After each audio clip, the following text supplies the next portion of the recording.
Hi, it's Ra, Rishi Kavi Raghudas from Star Presence Astrology, here to give the astrological forecast for Saturday, May 30th, 2026.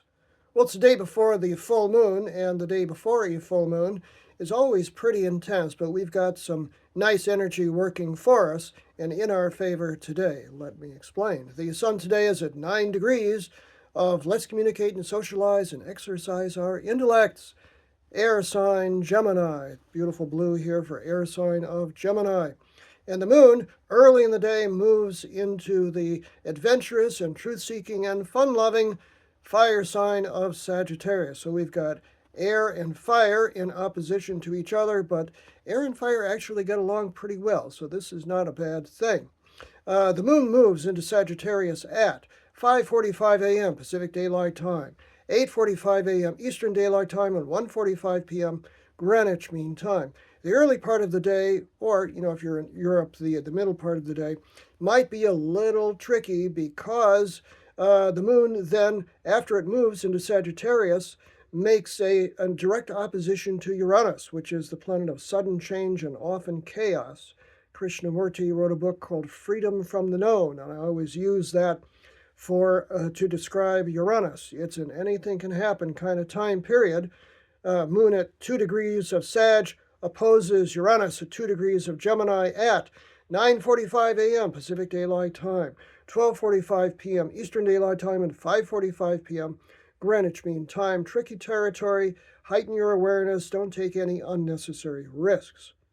A few hours go by. Let's see, about 5 hours go by. Before 4 hours go by, before the moon then at 4 degrees of Sadge makes a harmonious flowing trine, excuse me, lovely angle to Neptune, the planet of dreams and visions, creativity, spirituality, really wonderful energy at 4 degrees of Aries. This is calm, meditative, beautiful, creative energy.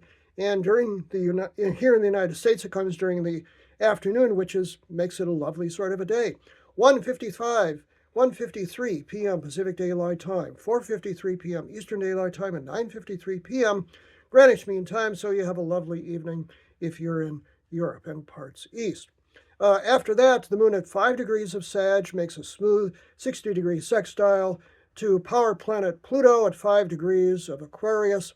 This is nice. This is self-empowering. This is good for research, for digging deep, maybe doing a little detective work for yourself or maybe somebody else. But it's also, hey, Pluto rules Scorpio, so, there's always some passion in there when there's an aspect to Pluto. So you got something going. This hints at a good time. 4:34 p.m. Pacific Daylight Time is when that's exact. 7:34 p.m. Eastern Daylight Time and 12:34 a.m. Greenwich Mean Time. The full moon at 9 degrees and 56 minutes exactly of Gemini to Sagittarius. We can call it 10 degrees of Sag, but technically 9 degrees 56 minutes of Sagittarius occurs at 1:45 a.m. Pacific Daylight Time tomorrow, 4:45 a.m. Eastern Daylight Time, and 9:45 a.m. Greenwich Mean Time. So it's only in Europe and parts further east when there is daylight. So the full moon can be seen here in the United States, and it is powerful. Gemini and Sag is the intellectual and understanding territory, the axis of intellect and the axis of wisdom. So you want to concentrate on what you know and how to expand your mind and take in real wisdom under this full moon. I'm Ra, Rishi Kavi Raghudas from Star Presence Astrology. Now, if you'd like to have a personal reading with me, you can book it on my website, starpresence.net. Remember, from the very moment that you're born, you've got star presence. Enjoy today and the full moon tomorrow, no matter what.